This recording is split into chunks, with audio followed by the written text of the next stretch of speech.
Week in Brief with Obed Oriku and Eli Likuyani. Good evening, welcome to Court FM and Mizani 254. This is your Week in Brief, and as always, we have great conversations lined up. Today, specifically, we're looking at a very interesting one, which is generational politics. Is Kenya ready for a new political order? Those are some of the questions we'll be looking at tonight, even as we invite our guest and panelists to be able to help us canvas the conversation. To start us off, of course, we do have a great man and women who are telling me, Anko tuko tayari. And let's just cross over, first of all, to the gentleman in the room. We're going to start off to introduce you, Mabonga. If you can hear me, Mabonga, good evening to you. I'm unable to get your audio, but just let me know you can hear me. Good evening. Good evening, Eli. How are you doing? How was your day? I'm fine. Everything is fine on my end. Yes. Yeah, I'm just done with my daily duties, and so I'm happy to be here to listen and even engage in this session tonight. Asante sana. I'm also privileged to be joined with one Wilkista. And Wilkista, if you can hear me, kindly unmute and proceed to introduce yourself. Hi, Eli. Thank you so much. My name is Aduma Wilkista. I am an aspirant for Women Rep in Nairobi. I also serve young people and women very passionately.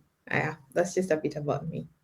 Asante sana. We are also privileged to be joined by one Paloma Gatabake. And she tells me she has the capacity to introduce herself. Paloma, good evening to you. How are you doing? I'm well, yourself? I'm great. Great to have you here. Mm-hmm. Karibu sana. Yes, a lot has happened in the week, and maybe I'll just give Paloma the first opportunity to describe her week within maybe a minute. Paloma, what happened across the week that for you stood out? Go ahead. I would say fake news, the propaganda war, and of course the idea that the person that I work for would be smuggled into State House, and that's why we had a power blackout. So countering that narrative was really very important. All right, that's interesting take. You talk about propaganda. Thank you very much, Paloma. And again, viewers, you might be experiencing some hitches here and there, but once that is corrected, you'll definitely be able to have our guest on view. So allow us to just work on that. Wilkista, how would you describe the week that was? I think for me, the week has been interesting because it is one of those where I had a candidate speaking and saying, we don't actually need money to run. And seeing a lot of Kenyans contributing the 50 shillings, 100 shillings, and 200 shillings, I think for me that's monumental. So that has stood out for me this week. All right, monumental. Let's find out about the same from Mabonga. Mabonga, how would you describe the week that was? On my end, the week has been very busy. Of course, we've seen what has been happening in the political field.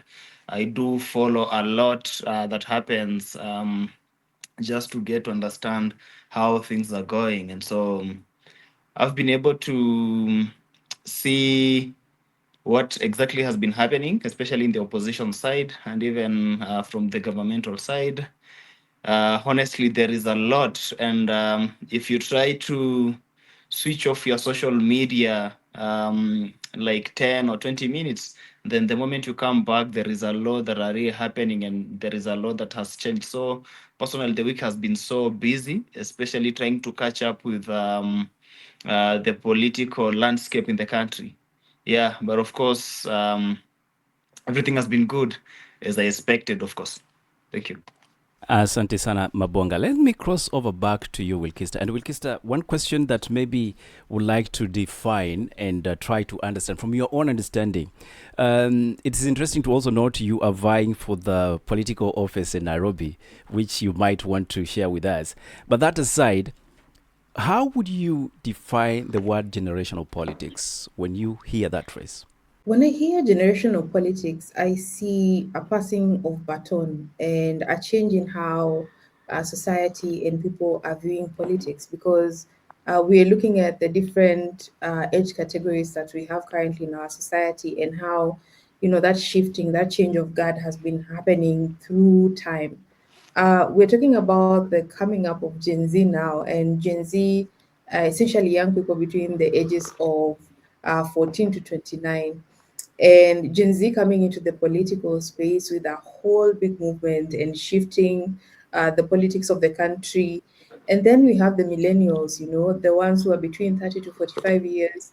And politically, that's still considered very young. And so, even for millennials trying to push and get their space, perhaps even get a presidential candidate who's millennial, and now Gen X, who are the people who are now exiting the space.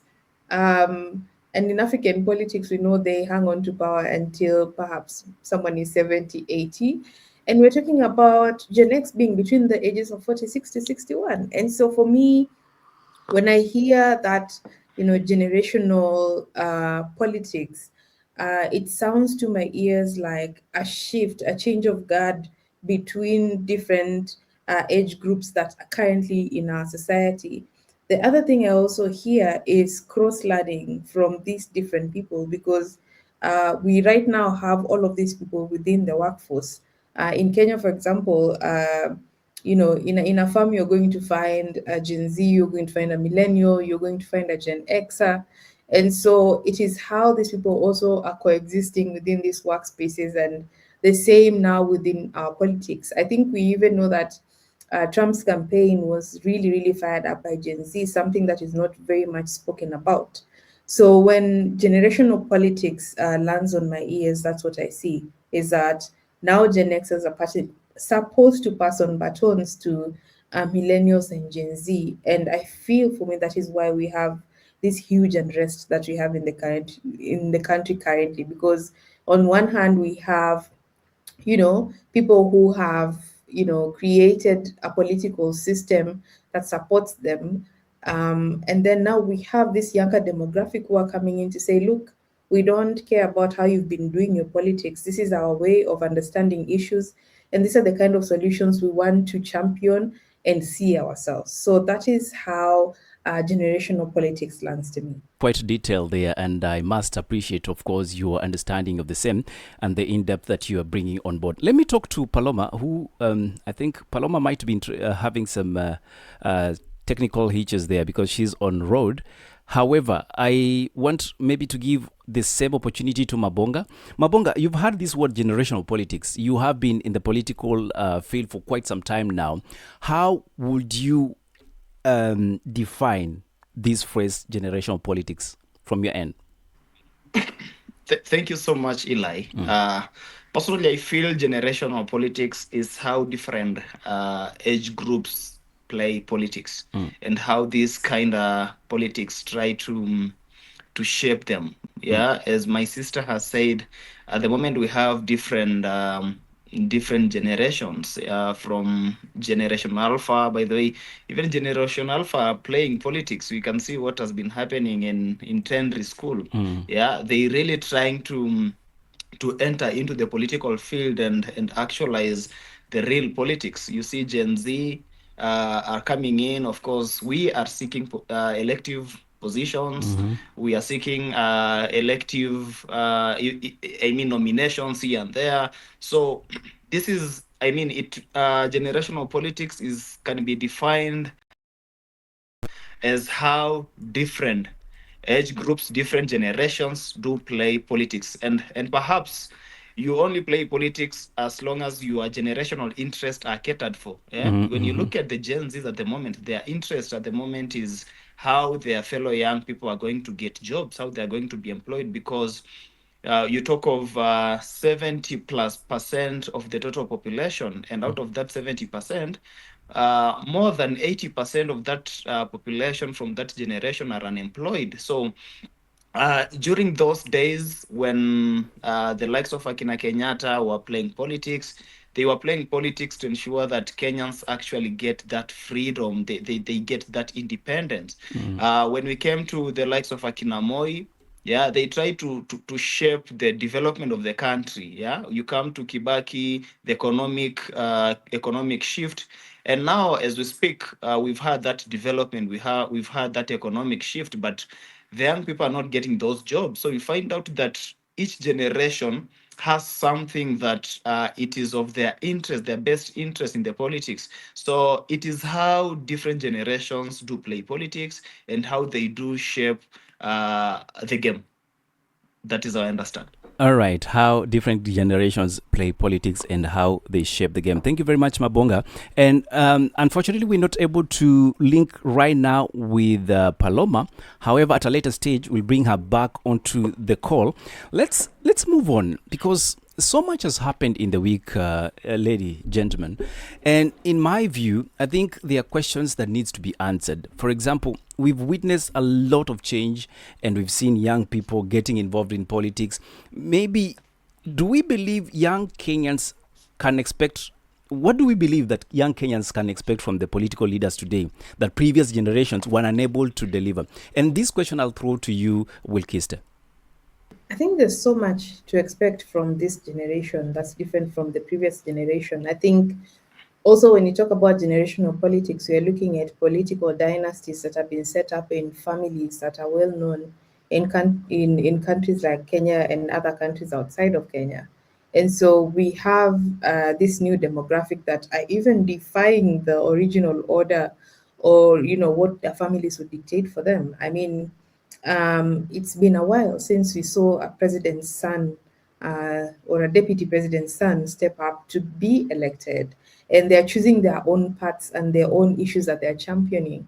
And so, for me, what's currently happening and how these young people are shaping the political space differently is in how they're choosing to do their politics. Remember, when we talk about Gen Z and millennial, and then there's people like myself who are millennials sitting on the cusp of millennials and Gen Z, and often our identities are not, are misunderstood to be on either side. And looking at how there are expressions of honesty and accountability, because Gen Z are not about playing, they're about a cancel culture. So if person X doesn't, speak our language, or if person X is questionable, then they're the generation that would say, we don't want to deal with this person, so we boycott their business. We don't follow them, we unfollow the people, the person, we don't listen to them. And so I have seen that same culture of Gen Z manifest within the political space, because they're also talking now about favorable candidates that they would like to have, or in the next election. I will not be shocked if in the coming few weeks we hear of lists of candidates that have been endorsed by Gen Z to be voted in by Gen Z, because we're sitting at a point when we still, as political animals, refer to our electorate within constituencies that they vote in. And so there has been, by and large, a dismissal of young people, of youth, as a voting bloc, because they are not exactly a constituency. Because in Nairobi, for example, you find a lot of young people are in institutions of higher learning, and during the times when there's voting, they most likely will be back home, because not all of them live in Nairobi. So some of them live in different parts of the country and only come to the universities when it's time for learning, when semester is in session. And so for me, into this electoral cycle would be, this voting bloc that has been dismissed for a long time by politicians, that has been used by the political class for different reasons, such as, violence. They have been used mostly for their ability to provide visibility for candidates on social platforms.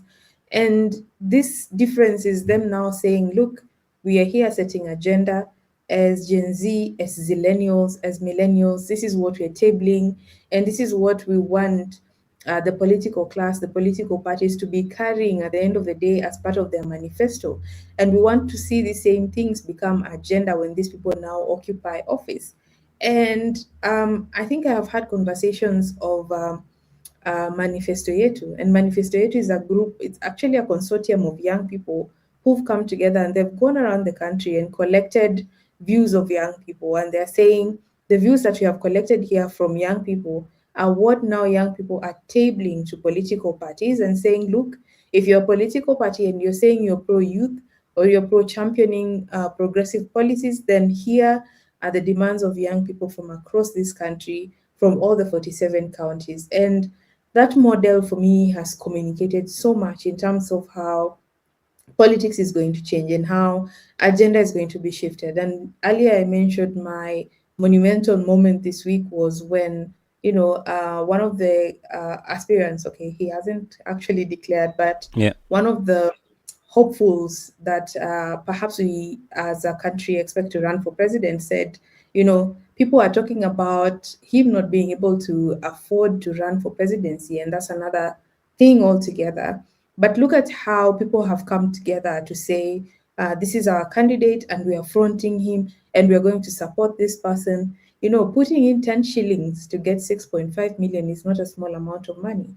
And so for me, it's just seeing how the culture that has been built by, this different generation is going to now seep into the politics of the country and change the narratives that we've seen, change, the norms and rather some of the systems that have been created by the old order. Because remember, when we talk about things like political violence and the culture of goonship in Kenya, this is a culture that has been created by the old guard. There are people who have been in and out of power, and now both sides of the divide use goons who used to be young people, but now are not young people. They're most likely in their late 30s to 40s. And these are, young men who were conditioned to Yeah. get used to this as a source of their livelihood. And so seeing other young people come up and say, this is not how we want to do our things, because even with the protests that we had, the biggest issue for Gen Z and why they did not even show up this year was that there was going to be insecurity and infiltration from these groups that are being used both by government and opposition. And so for me, those are the current realities in terms of how our politics is shifting and how this new generation or new generations are shifting how we think about and do our politics. Bukista, that's very lengthy in terms of, where we are today and if we expect any possible changes from the current crop of leadership. And maybe that's why it's also interesting because you are just on the curve between millennials and you call yourself also, there's a word you've used. Millennials. Exactly. Quite an interesting term, I must say. I see Paloma is able to join back the call. Let's just find out, Paloma, if you're able to hear us. You've been on the road for a while now. If you can hear me, Paloma, once again, good evening to you. Karibu sana to the talk. Okay, I think, Paloma, can you hear me? It looks like your audio is now muted for some weird reason. Okay. This happens a lot with live sessions. So, guys, don't be deceived. It can happen to anybody. So, I'll give Paloma another opportunity to exit and come back on the call. She might have just touched the wrong buttons and they're not working in her favor. But talking about touching wrong buttons, there's something extraordinary that is happening, that there are a lot of young people who are interested in politics and they are doing their best. Marvin, for example, you are vying for a political seat in Kimilili. Is it right? I hope I got that right. Because there's You got that right. Yes. And for me, there's frustration. You were on the forefront when there was Mandamano, I think during the 2024, 2025 thereabout, but then you stopped throwing insults on spaces and now you are meeting these gentlemen and women in the field where politics happen. Are you thrown into the fight because of frustration, or what exactly is motivating you in seeking this leadership? Marvin. Okay, thank you so much, Eli. Personally, I believe that I can only be the change that I want to see. So if I don't take part in the political arena, then I believe that there is no one else who is coming to save me. And so, as a young person, I am motivated to take part in the political space so that I just don't lament, but at least I can bring reforms. I can bring what I believe it is best for our country. So as we speak at the moment, I know most of the young people out there. trying to come in this political field, but you understand the challenges that comes with that, especially when you talk about 80+% of the young people not being employed. Then you understand that politics is not just a word of mouth. Yeah, there are so many things that need to be involved, and they do need the financial muscle. So that is one of the challenges, if I might say. And so this challenge shouldn't hinder me to play into the political game, because it's it's it's only political. I mean, it's only politics that will enable me to champion for those reforms. I know people think that only guys who go out there to vie, only those who stand on a podium and talk about politics are the ones who are playing politics. But no, politics is played by everybody, because if you don't play politics, then you won't be able to come to the reality of what is really happening, how things are shifting in the country, how the price of sugar that actually you are buying at 150 shillings came about. So as a young person, we were in that phase whereby we are lamenting that the government has not done this and that. The government is not accountable. There is no transparency in our government. People are not. They don't prioritize what the citizens do need.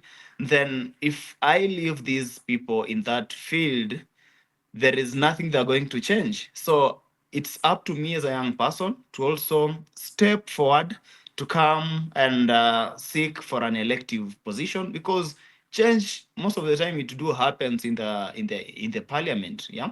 And so if I am able to step my foot in that legislative house, then I'll be able to bring about that change that I've been wanting to see. But if then I'm not able to do that, then I should be at the forefront of maybe suggesting what needs to be done. And of course, I can only suggest that to a leader whom I believe that they will bring that change. So, as a young person at the moment, we I am done with just lamenting. I want to I want to offer solution, because if I lament and then I don't offer solution, then there is nothing that is going to change. Everything will just remain as they have been. In fact, they can only get worse. So as a person who feel like there is so much that needs to change in our governance system. Yeah. There is not much that needs to change in the political arena, how politicians are viewed by the society. Then the only thing I need to do is to play into the game and bring that change that I want to see. Wilkester. Absolutely, yeah. I think for me, there would be a number of barriers. First of all, I am required to look a certain way, because there's a way it's not taken lightly, because a woman in politics should have a masculine frame. And so when you arrive looking like me in a feminine frame, and you're saying, look, I'm throwing my ring into the hat, and I want this elective seat, and I have proven to myself and the communities I have served that I am truly capable of this job. The first thing people see when you say you're running before you speak is how you look. I have gone to rallies where someone shouted somewhere in the background that I should wear a diaper, essentially meaning that you are young. Perhaps you need to grow some spine before you decide to get into the political space.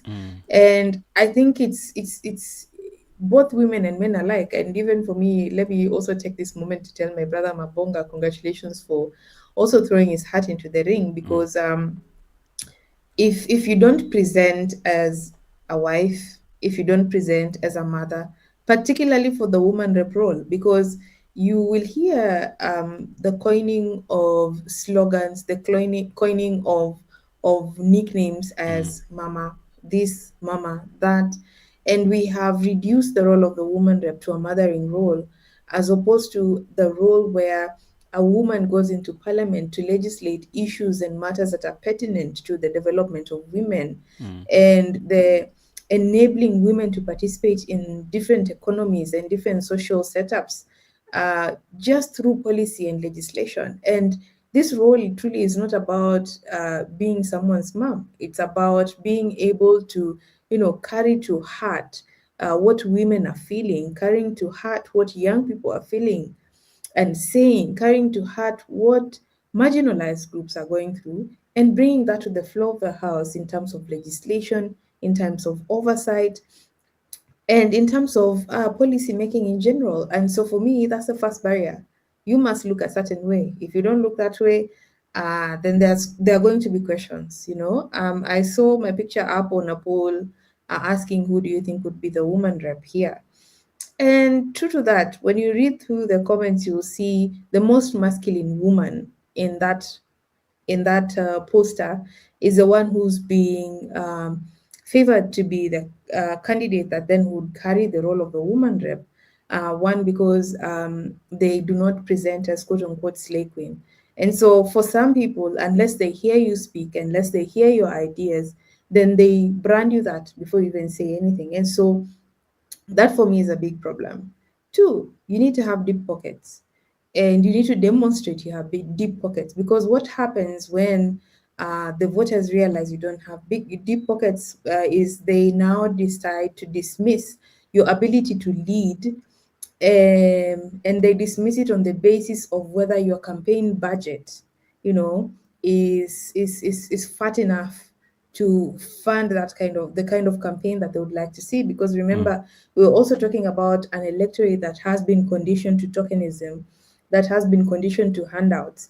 And we as young people are presenting a different front where we're saying, look, let me talk to you people, and please hear me out in terms of what I am offering and what I can do as per the mandate of the seat I am running for.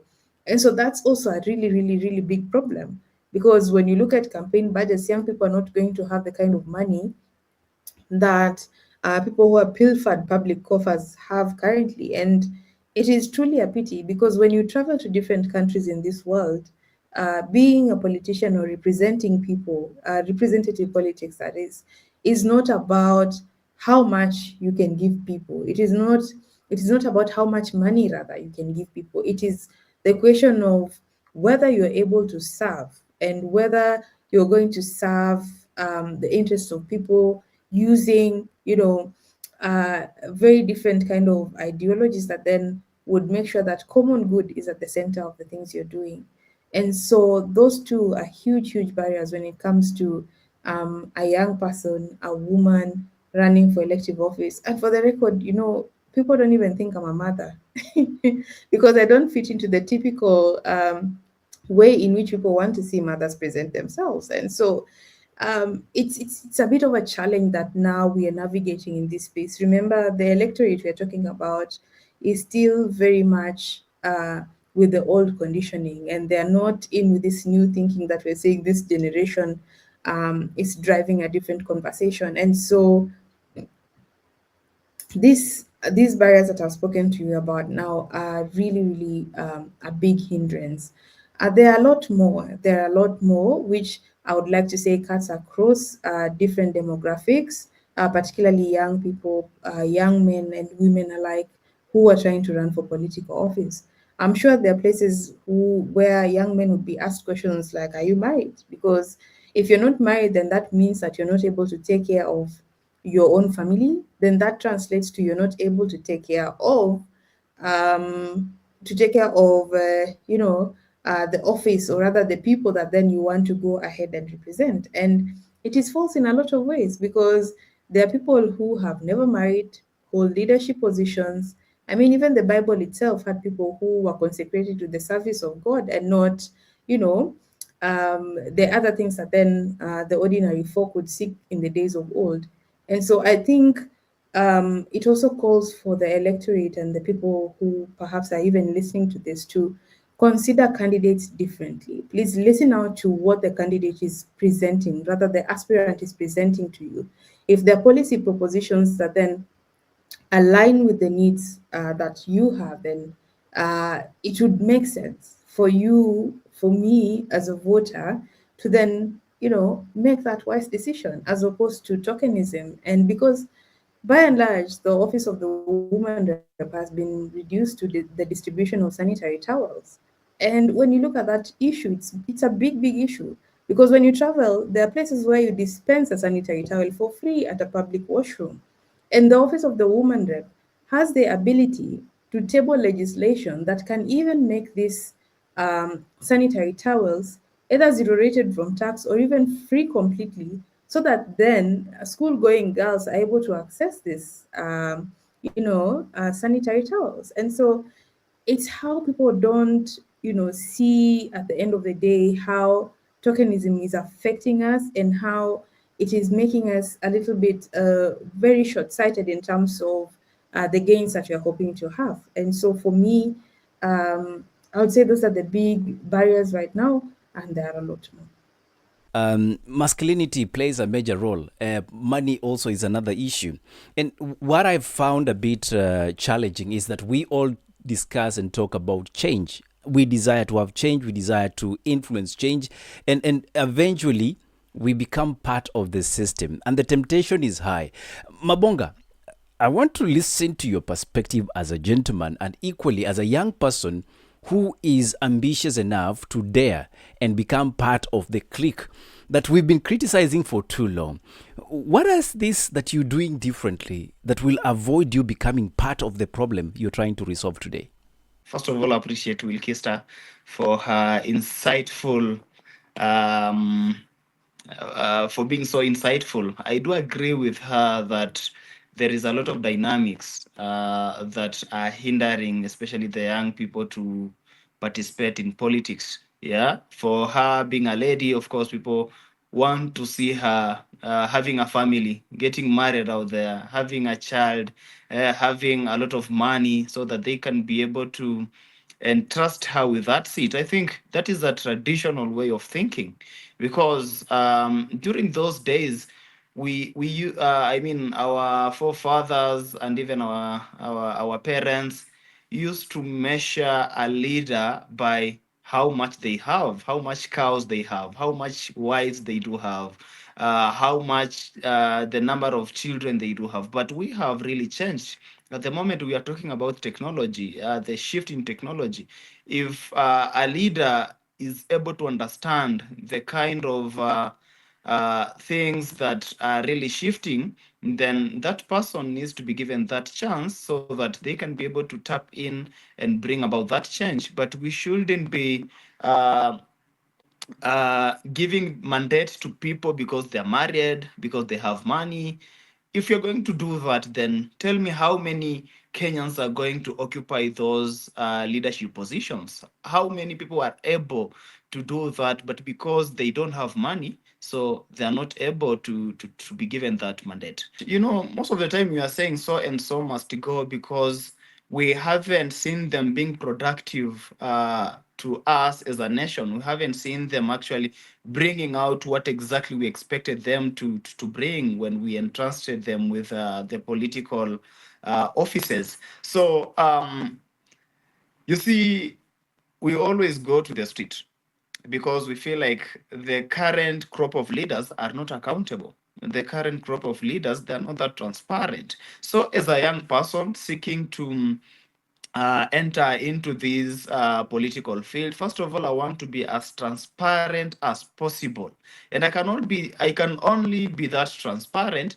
if I'm being entrusted with a position, not because I have a huge sum of money to throw out there. Tell me, if today I use 50 million shillings to campaign for that political seat in Kimilili, then the first thing I'll be able to do when I get that chance is to be able to get back exactly what I used in that I mean, during my campaigns. If I use 50 million, then of course, when you are investing somewhere, you must get a return within, I mean, with a profit. Then I'm going to swindle as many as a lot of money meant for maybe development.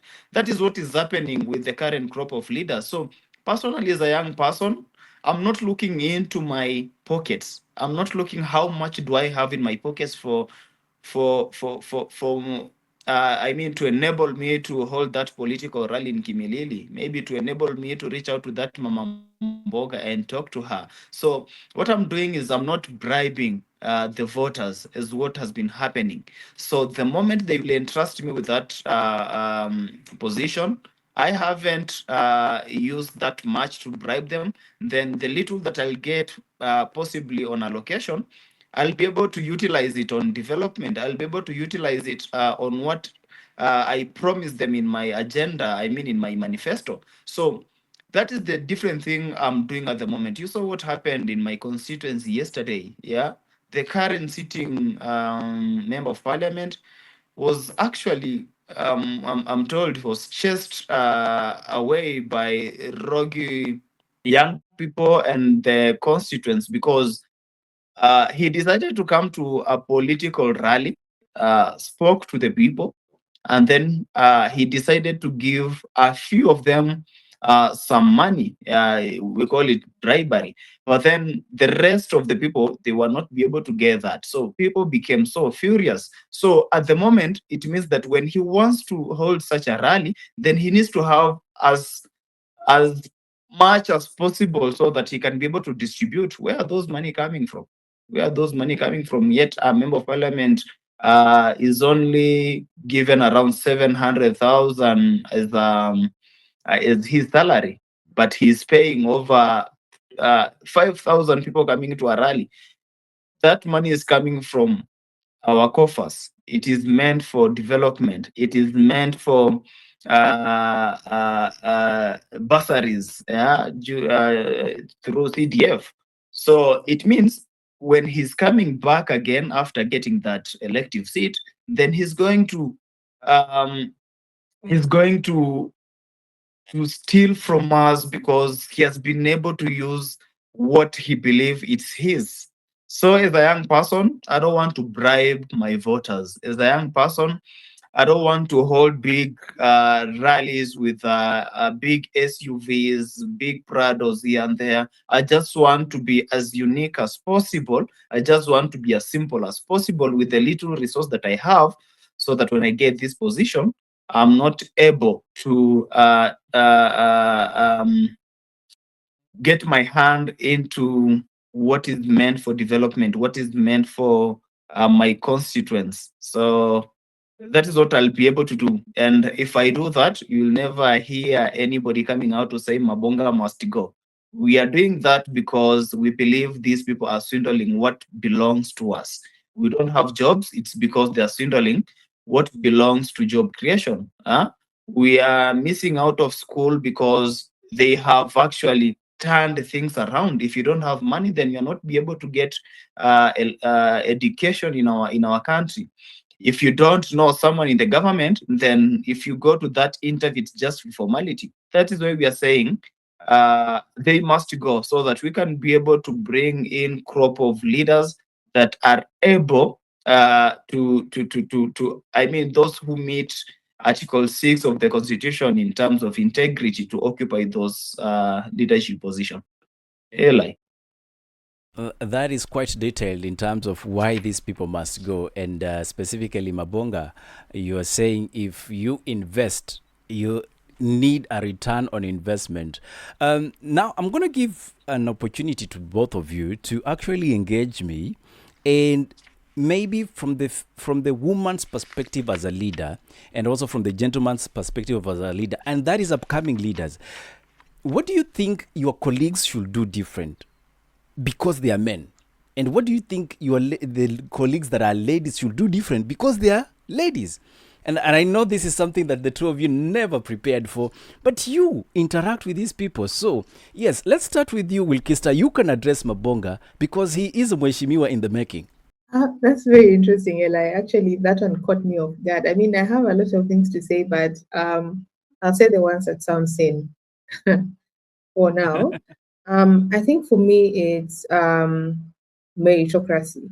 I would like to see more men when they're in positions where they can influence who gets what, that they do that using meritocracy. Because often men favor other men because there's a whole thinking around unajua mwanaume ndo anaangalia boma He's the one taking care of the wife and the children. And so that man will be favored over a woman with similar qualification. And that takes us back a whole very many years, because there are families that women are breadwinners. And so top of mind, I think that would be one of the most important things I would say. And perhaps not to be misogynistic, in a lot of ways, because women are looking for safety. We're not safe in matatus. We are not safe when we're coming back home. We're not safe at work. I mean, you've seen the cases of femicide, of gender-based violence. I know both ways, but a lot more cases reported where men are the perpetrators. And so if we're able to live with our brothers, with our boyfriends, with our husbands in harmony without ever being afraid of whether we are safe or whether we are going to be alive at the end of a relationship, that would be very nice. You have listened to Wilkista Mabonga, and she is of the opinion that there are things you can do differently that you're not doing. From your perspective as a gentleman who is also interacting with these women leaders, what is it for you that you think they can do they are not doing? Because we've talked about Nairobi, for example. She's vying for the capital's women rep. A kitty that has been reduced to distribution of what do you call them again? Sanitary towels and personal effects. Mabonga, is there more that you think your colleagues can do once they get into office? First of all, what I think is that the ladies need to believe in themselves. They have all it takes to run these political positions. I mean, they have all it takes to lead this country. So they shouldn't be going for less. That is what I should say, because when you look at the number of ladies that are vying for other positions apart from women reposition, it is very minimal. And if it's very minimal, then you'll find out that every gender will want to fight for themselves. Yeah. And so they will feel like they are not being prioritized because they are not into these, maybe the governorship positions, the senatorial positions, the National Assembly position. So ladies, they have all it takes even to lead this country as president. So they shouldn't downplay themselves. Let them believe in themselves, and of course, try to be to actually seek advice from their counterparts, because they do fear, especially when you go to these political rallies. Most of these ladies, they are so nervous. They don't want to, maybe, like, they feel like it is so much on them. Maybe they just want to be seen and then being elected, but let them believe that indeed they can be able to do because they are able to do, and all will be well. I just want to see a country, maybe Kenya, being like Rwanda. In the Rwandan parliament, 60% of the composition of that parliament are ladies. So I would really be happy to see that the next parliament in Kenya having over 150 ladies being elected as a national assembly. I mean, in the national assembly positions. So let us go for it, ladies. You can do it. You can change this country. Believe in yourselves. Just believe in yourselves. I think in the place of being a politician, you should just sign up to become a motivational speaker. That will work. What do you think, Wilkista? I think so. I think it'd make one great one. But you see, the business of leadership is also the business of selling hope and inspiration. If you can't do that, then you'd better be home. You'd better be home. It is your week in brief, and we are looking at generational politics. Interesting, because my panelists are a lady and a gentleman, and both of them are in that category we've referred more than enough times as Gen Z. But Wilkisa tells me she's in between. In fact, if I was to be rude, I'll say she's a confused element in that call. But I'm not a rude person, so I'll say she's quite in the right space, and she's shaking her head because she's somewhere in between. Ajielewi kwa sababu mara ni Gen Z, mara si Gen Z, ni millennia. Let's look at matters that Nairobi is concerned about, Wilkista.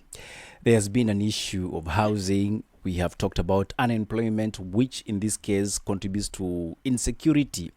Of course, we have healthcare, which cuts across the board, and that will, of course, ring a bell when or an alarm when it comes to the national cover, which is SHA. From where you sit, Wilkista, what are the most urgent matters the Nairobi women rep, like yourself, when elected, will have to look into when it comes to Nairobi? I mean, all those matters are urgent, if you ask me. There's not one that is not urgent because if we talk about housing, the population in Nairobi is exceeding the supply in the sense that what is being offered is not what what the people of Nairobi can afford to pay for rent. For example, when you walk through neighborhoods like Kilimani, Lavington, Kileleshwa, there are so many vacant houses. And then, when you just stretch down a bit somewhere into Kibra, it's overcrowded because, looking at those two contrasts, it means that then there's an oversupply of what is not needed in the market. And so housing is urgent. It is urgent. And I see this government trying to, take up affordable housing as um, one of their agendas as per their manifesto. But if you ask me, they're doing it wrong because tell me how many people would like to move out of Kibra to come and live in a 20-story building far from everything else they're used to. You see, what is not clear to this government, even as they're going about affordable housing, which, by the way, would not be a prerogative of the woman rep, but nonetheless is a big issue in Nairobi, is that when you move someone from Kibra, you don't see what else you're not moving with them. For example, where people live, it's an ecosystem, which is why a lot of developments try to make gated communities that has a supermarket in there, a hospital in there, a school in there, so that it's easy for you to live within that environment. And so, in informal settlements and lower income places, people who live there because one, when they step out, they can buy chapel, they can buy boiled beans because it's ready. Again, these are the people who work crazy shifts and crazy hours and have to come back home still with meager earning. We're talking about a school right there that's very affordable because if you change neighborhoods, you change the school, you change the amount of money you pay. And so we're looking at amenities like that, like hospitals as well, because I'm not going to start into Nairobi Hospital if I know very well I can't afford even going to a public hospital. And so when you ask me which issue is most urgent, I would say all of them are urgent. But if you ask me which issue then I would prioritize or something that I would like to look into immediately that can help solve these other issues is the issue of unemployment. And when I say unemployment, there are other things that you look at because one, we have we have a population that is skilled, semi-skilled, and unskilled. And all of these people are supposed to take part within the economy to help grow this. And when you look at a lot of small businesses, let's say in it's women who own these small businesses. Mama Mboga is a woman tumemwita sana Mama Mboga. Mtu wa Smocha is a woman, maybe a few men in CBD, maybe some men in CBD. Mama Mtumba ni mama. So the small and micro enterprise, that economy is driven a lot by women with small businesses that they would like then to have at the end of the day a decent amount of money that they can take home to help their families.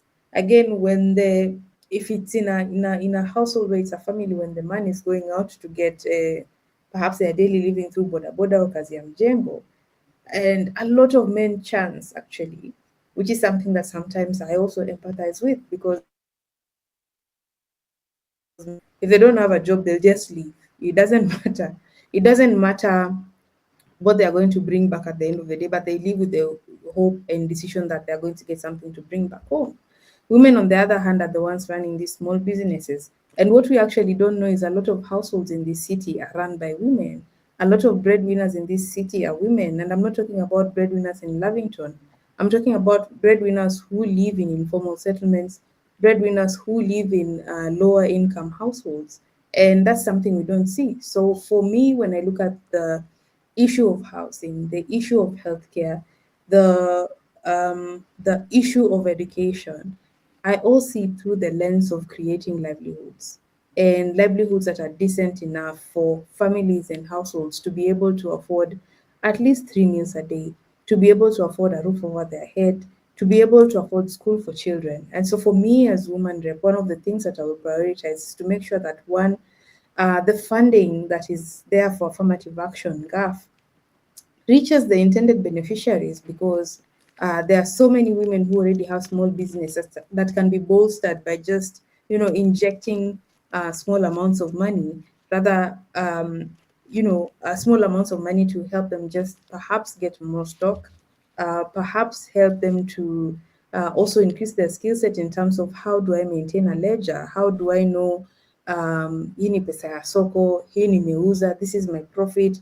I'm injecting this back, because that also helps now at the end of the day for them to understand themselves as a business. And so having GAF reach the intended beneficiaries, if nothing else happens for the office of the woman rep, that money, what's the word? I want to say kama ijakuliwa hapa katikati. Without it being finished hapa katikati, for it to get intended beneficiaries, a lot of households are going to benefit.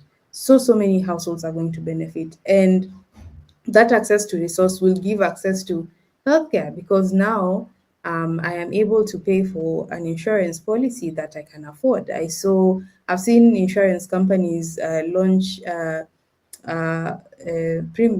insurance packages with premiums of 300 shillings a month. I mean, that's affordable. That's what, the old NHIF looked like, because people are able to pay for it and be able to afford that. But you see, 300 shillings for someone with small income means perhaps you miss a meal or two. But you see, for the benefit of having access to healthcare, that's something that someone can say, look, I can close my eyes and decide I'll pay for this. And so we need more options like that. But it starts from building these livelihoods so that people are able to afford the services that they can be offered, rather, even education, because the Office of the Woman Rep also offers bursaries, and you cannot get through each household. It is impossible on that amount of money, looking at the population of Nairobi. I mean, we're talking about 17 sub-counties, 85 wards, and the populations in these wards are actually not small.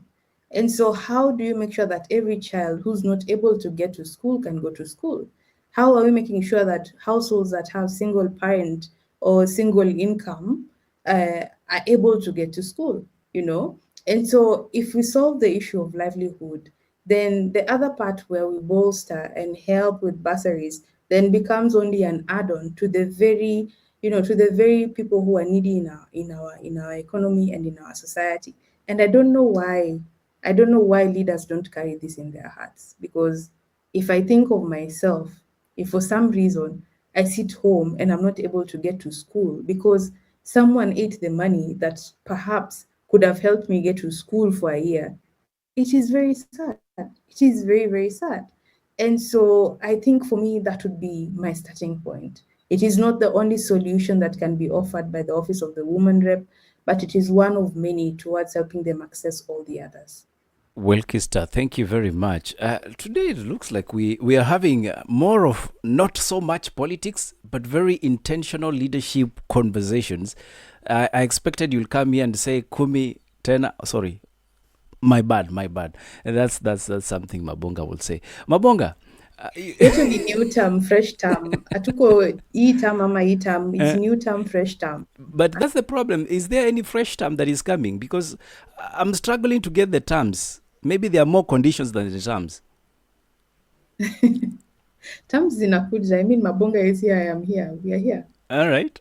So much has been discussed tonight in terms of what the women rep have to do, what you're doing as young people into the next election, but also the reality that we'll have to face as we try to deal with the incumbents. What is your biggest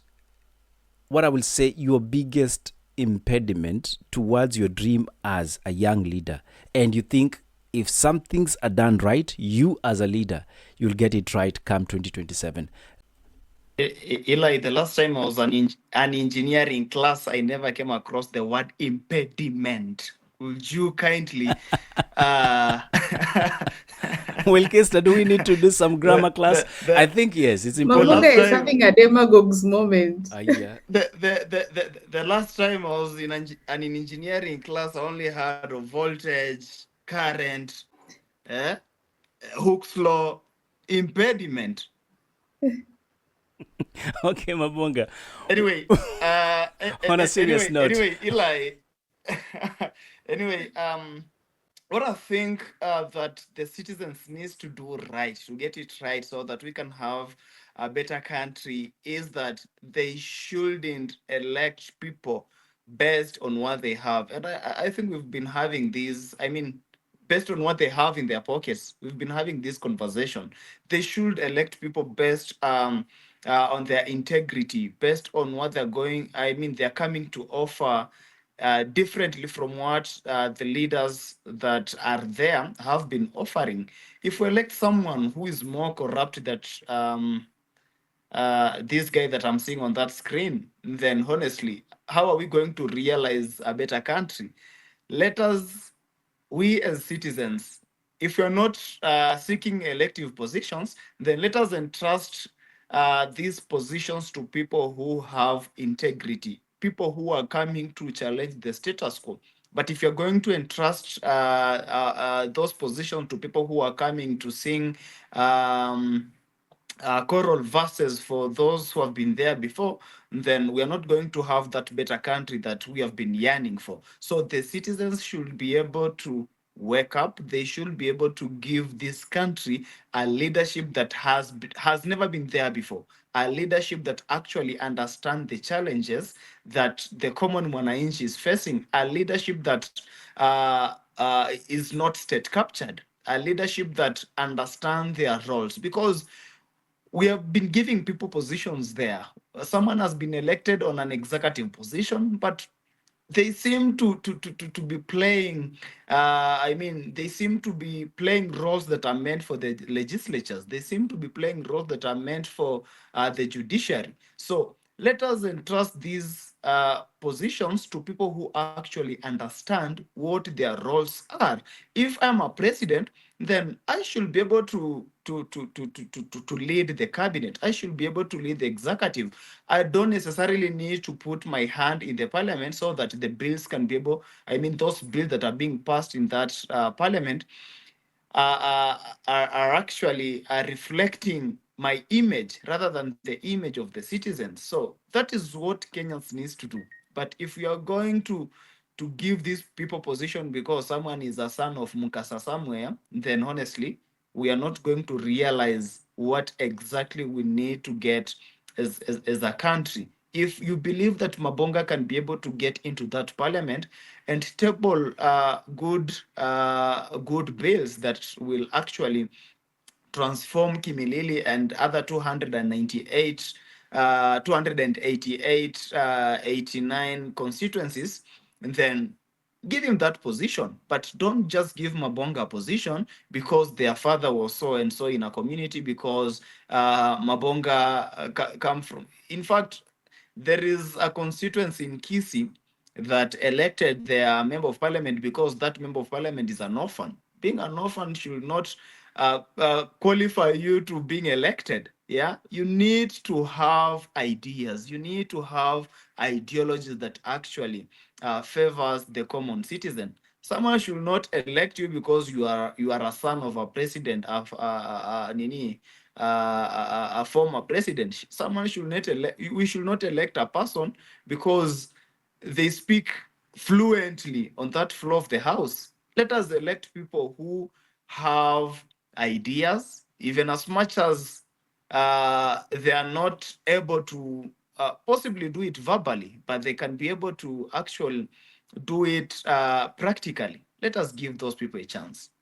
This country will get where we want to be, because I don't think, unajua saizi we are seeing people saying so and so will not defeat so and so, as if the so and so whom they believe they is not going to be defeated has more than one vote. I only have one single vote. And if I go to that to that IBC booth to cast a vote on my name, if I'm the only one who is believing in myself, then others are going to believe in other people. So we only have one vote. Wale wanasema one term, two term. I honestly don't understand how we are arriving on that. But what we need to realize is a different crop of leaders in the governance system of our country. Eli. Abunga came very prepared to tell us how not to do leadership. And I appreciate your input, really, because without you coming on board tonight, wouldn't have achieved this conversation. And Wilkista, you have a lot of compliments because of some of the viewers are saying here to me that, let me just read it because these are not my words. Wilkista is very collected and articulate. Every young person in Gen Z, we are in between confused or not. And I think this is based on what I said earlier on, but you people take jokes too far. Anyway, I want us to try and come to a conclusion, because even if we were to spend the whole night, we might not necessarily get all the answers we are looking for. And you understand why? Because the political conversation in this country keeps evolving every single day. You wake up, there's a new story, and we are flying with it. Are we able to stay on course, really? Because right now, there's a very big tsunami that is sweeping across the country. I saw Mabonga here actually making a trip towards Bungoma the other day, and I saw you on a podium. I almost questioned, kwani ulihama? You know, that utahama lini? That kind of advert sometime back in the days. But are we able to stay on course with everything that is happening? Are we able to go towards the end and say, at the end of the day, as young people, this is the conversation we are carrying all the way to the ballot? How can we maintain that agility, if I ask you, Wilkista? Eli, the past 8 years of my life, I have spent it serving young people.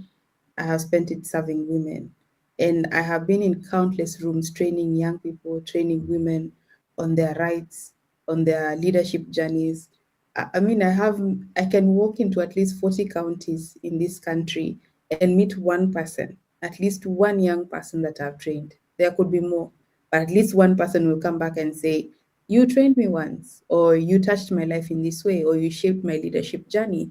And when I sit with these young people throughout the years I've been with them, working in community with the hope that they're going to change something back home, with the hope that they want to see different leadership, to the point where some of them are running for political office, to the point where some of them have risen to, create community-based organizations, non-profit organizations that are solving challenges that they have seen themselves happen. And it communicates a journey of hope to me. It is not a generation that is gone. It is a generation that is increasingly becoming more woke. And that is where I see young people now. And I think the place where we need to stay and sustain is, we need to realize that we have had many revolutions in this world and in this country. The last revolution after the 2024 revolution is a revolution by the ballot. Because at the end of the day, if you do not choose political parties that align with how you think, if you do not elect candidates that align with how you want to see policies, you want to see legislation and ideas at the end of the day, if you do not elect such people, then I mean, we're almost spelling doom for ourselves. A good example is Kibaki, when he zero-rated the taxation on motorbikes, and perhaps right now people don't understand why there are so many motorbikes in Kenya. We are almost rivaling Uganda, you know. And it is because this person decided, this one legislation, this one piece of change is going to make motorbikes accessible to young people, because mostly we are having young people who are doing boda boda business. And you know what a boda boda can do to a young person, say, who lives in a rural setup? In Amanisha, if it's a guy, they're going to be able to fend for themselves. If they're young and not married, they're going to be able to marry, because even marriage needs for you to have some security to be able to take care of your family. they're going to be living a stable life. Perhaps wataongeza hata biashara ndogo hapo kando ya M-Pesa. And so the conversation about shifting livelihoods for people is not complex. You meet people at their level of need. It is not complicated to make sure that someone is able to fend for themselves. And so for me, it would be to urge young people like myself, like the ones who are listening, to look keenly at the people they're electing. As you can see, I think right now the conversation for us is not whether it's one term or two term. The conversation for us is we want to see change. We want to see policies being tabled that are going to shift people's lives. We want to see opportunities for young people. We want to see jobs for young people. We want to see economic prosperity for young people. And it doesn't have to come through the vehicle of either of these sides. It could just be a whole new tribe of young people deciding, look, the same way we went into the street and said we are tribeless, we are leaderless, you know, we can go into the ballot, we can go to the ballot rather, and say we are leading another revolution on the ballot. And this revolution by the ballot is us deciding we are done with old ways of doing things, we are done with old ways of thinking. And it is that kind of thinking that then will get us to the space where we elect leaders that are good for us, leaders who carry our pain in their hearts because they have lived our own realities, not leaders who are coming to pilfer public offers. Again, if someone is distributing money of questionable sources, they most likely have stolen it from you, the taxpayer. And if you're taking that money from them at the end of the day, when they get into office, they're going to recoup. And so it's a whole cycle that needs to stop. And it stops with us with the revolution by the ballot. Every day I wake up and flip through the newspapers. There are things I detest. And sometimes I feel helpless. But then, just when I feel there is some hope coming, you guys break my heart. Is it how you do politics? Is there something you think we can do to sustain this pressure until we get to that tape? Mabonga. I'm so sorry, Eli, that you are able to be broken your heart by your girlfriend and us as well. I'm so sorry about that. Uh, I know politics has so many dynamics. Like what I'm seeing currently on social media, what is happening with Aisha Juma joining the Linda Mwanainchi team. I never expected such because the last time I saw Aisha Jumwa on the podium with Senator Edwin Sifuna, it really went worse to them because Senator Edwin was never given that chance. But today you see Aisha Jumwa rebranding back, ditching UDA, joining Linda Mwanainchi, and then Governor Rengo actually going to welcome her officially.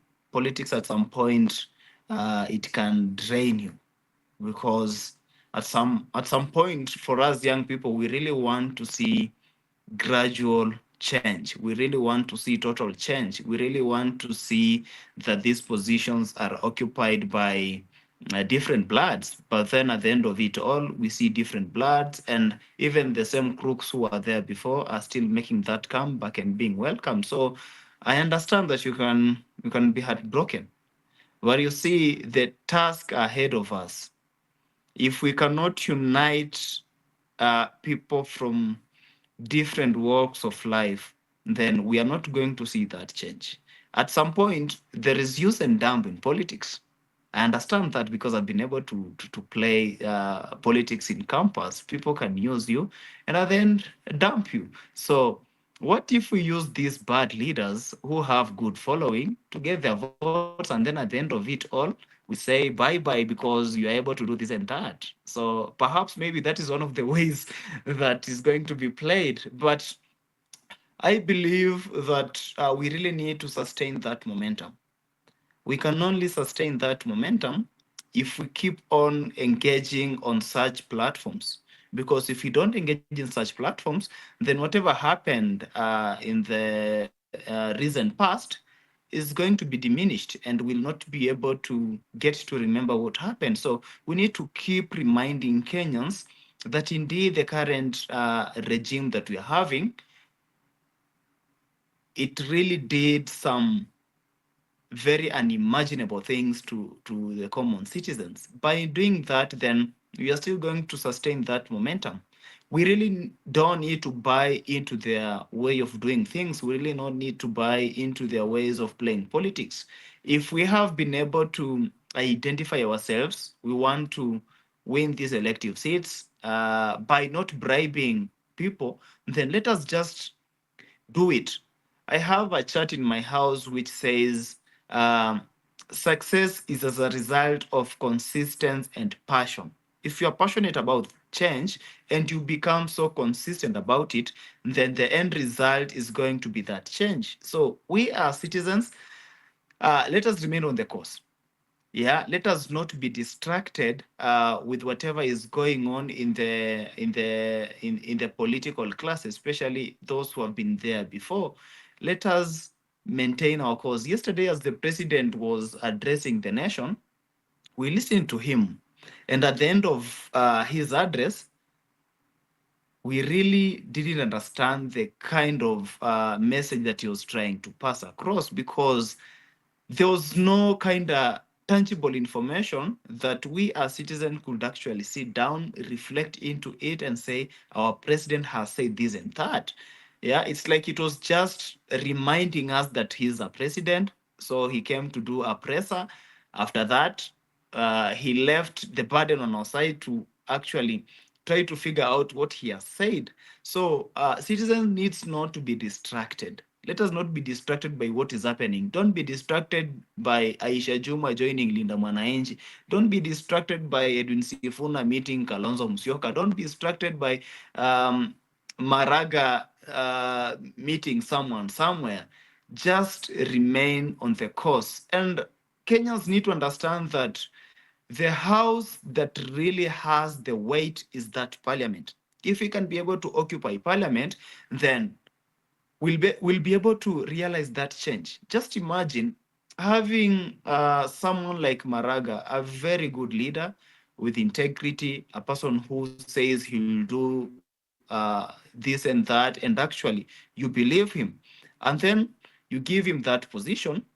Then coming to the legislative side, you are bringing back the likes of Oscar. I have always used Sudi because at least if I'm not better than anyone else, I'm better than Sudi. I can be able to express myself We better cannot, than he can. we cannot for sure decide on that case, can we, Wilkester? Eli. So just imagine having Maraga with Oscar running this government. Oscar will be able to do so many bad things. The single good thing that Maraga will be able to do will not be remembered by Kenyans. We'll only remember what Oscar has done there was to this nation. So we as citizens, let us not be distracted. What we started in 2024, the change that we really wanted to see, let us continue with that momentum. Let us continue with that tempo. I understand that people are burning out, but we are just about to the finishing line. Eli. Just about to get to the finishing line, and I think it's time for us to get to that finishing line. You guys have been very amazing as speakers. I can never take that away from you. In fact, I wish we had more time in order for us to continue conversing, but that means we will always find another time to have this conversation at a later stage. And just to for us to be able to come to a conclusion, we have talked and digested so much in terms of the leadership that we are in today, and also what we are looking for into the future. However, when I was growing up in school, when we were doing essays, and I think Mabonga, again, that's where the time you start having cold feet, because you and Misamiati is a problem. There is not, this was not in engineering class, but I'm sure you'll pass it. So just be calm. We used to get wanasema kamilisha sentensi ifuatazo ama endeleza nukuu ifuatayo ama dondoo ifuatayo. The future of Kenya depends on Wilkester. The future of Kenya depends on you and I casting the right vote at the ballot in 2027 so that we continue the good work that some good leaders have done, so that we have more good leaders to support them. Aya, amemaliza sentensi. Wacha tufanye engineer ama ni engineer Oscar Sudi. No, he's not here. So please don't quote him. Engineer Mabonga, the future of Kenya depends on? It depends on you and I saying no to impunity. So it's an all collective work. And that's why I think we have had a great conversation. I am definitely happy that we are able to do this on top of the clock. But that means in the future, we'll definitely be welcome you guys. I hope you'll extend us the grace and show up. Unfortunately, we're not able to have our other panelists, that is Paloma Gatabaki, who was supposed to be here to help us also look at some of the communication that happens and what happens when politicians say specific things. I'm very elated because right now I'm told there's one prophet whose prophecy has not gone wrong. Within 24 hours, whatever he mentions appears to be so. Is it time to have prophets in this politics, Mabonga? I don't think. And who will be that prophet in your view? I think the prophet is that common citizen who has a voter's card. That's the only prophet who can bring about change. But tukienda zile prophecies za kina Moses back in 15 BC, I don't think we are not going to realize that change. Okay. Politics is a game of numbers. It's not a game of Prophecy. prophecies. All right. And for you, Wilkista, prophecy? I think politicians must be prophets of sorts, because you have to be able to read the room. You have to be able to read where the future leads. And for me, that prophet right now is my political party, the People's Renaissance Movement, because this country does need a renaissance. Yeah. That is where we conclude this conversation. Ladies and gentlemen, privileged to have Mabonga Marvin, who is aspiring member of parliament from the UGM party, and is also one of those leaders we've seen rising. And we cannot take that away from you, Mabonga. Well done. Asante sana for making time to be here for Kimilili constituency, where currently Didinas Barbaraza says he wants to go to become governor. Please, once you collect the money, don't be mean with the money. Some of us need money. Just say you are supporting the work of our hands, right? Kazi ya Mungu. And we did have, of course, Wilkista. Wilkista, you know your second name. Somebody was asking me, hii ni ya wapi? Nikasema sasa mimi kazi yangu ni kuanza kudiscover geography ya Kenya. Kwani mtu hawezi tu inaitwa. Anyway, Wilkista Aduma running for the Nairobi Women Representative 2027. If you think she deserves it, then you know where to cast your vote. I've been your host, Likiani Eli, and this is courtesy of Mizani 254, where the scales of balance are restored and meaningful conversations thrive with our sister organization, Court FM. That's it from us. Have yourselves a great evening, and ladies, gentlemen, thank you for making time to be here. Shukran. Thank you. Asante sana. Asante. So that has been your Week in Brief. As always, great to have you here. We continue with our normal programming. If you care for some great music, you know what to do. Keep on courtfm.co.ke. Court FM Kenya app is now available on the Play Store. Download your favorite Kenyan internet radio and jam on the go. Scan the QR code for more details. Court FM, let the music play.